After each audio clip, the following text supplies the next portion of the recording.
Chauhan Khumansinh retired જમાદાર ખસ્તા ગામના, તો તમે એમને બે શબ્દો કહેશો? એમને અમે કપડા લઈ દીધા, એમને ખૂબ ખૂબ આભાર.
તો મિત્રો, આજે કટારિયા ગામની જે દીકરીઓ છે માતા પિતા વિનાની, તો અમે પ્રથમ પહેલા પણ એમનો વિડીયો નાખી ચૂકેલ હતા અને એમની મદદ સ્વરૂપે આજે ખસ્તા ગામ તરફથી ચૌહાણ ખુમાનસિંહ રિટાયર્ડ જમાદાર તરફથી આ દીકરીઓને કપડા માટે સેવામાં પૈસા આપવામાં આવેલ હતા. તો આપણે દીકરીઓને જરા પૂછીએ કે કેવું લાગે છે. તો નંદનીબેન મજામાં? હા, મજામાં.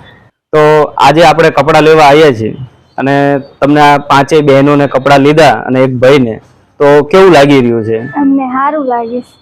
સારું લાગ્યું છે, સરસ. તો બીજું કઈ આમ? અમે કોઈ દી દુકાનમાં કપડા લેવા જ્યાં જ નથી. અચ્છા, તો નંદિની પહેલી વાર તમે આયા દુકાનમાં? અચ્છા, તો નંદનીબેન દ્વારા એવું કહેવામાં આવે છે કે આટલી ઉંમર થઈ પણ હજી ક્યારેય અમે દુકાનમાં કપડા લેવા ગયેલ ન હતા, પણ આજે પહેલી વાર એ કપડા લેવા આવ્યા છે અને એમના ચહેરા ઉપર પણ એક હસીનું સ્મિત જોવા મળે છે, તો એ સારી વાત છે.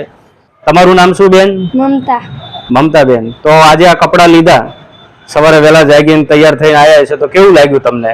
સારું. સારું લાગ્યું છે. તો મમતાબેનને પણ સારું લાગે છે. હવે બીજું કહું કે આ તમે પાંચે બહેનો અને એક ભાઈને જે કપડા લઈ દીધા છે એ ખસ્તા ગામના ચૌહાણ ખુમાનસિંહ રિટાયર્ડ જમાદાર દ્વારા આપવામાં આવ્યા છે, તો તમે એમને કંઈ કહેશો? સારું. સારું લાગી રહ્યું છે. તો કુસુમબેન, તમને આ કપડા આજે લઈ દીધા છે ચૌહાણ ખુમાનસિંહ રિટાયર્ડ જમાદાર ખસ્તા ગામના, તો તમે એમને બે શબ્દો કહેશો? એમને અમે કપડા લઈ દીધા, એમને ખૂબ ખૂબ આભાર. અમને બહુ બન માતાજી સુખી રાખે.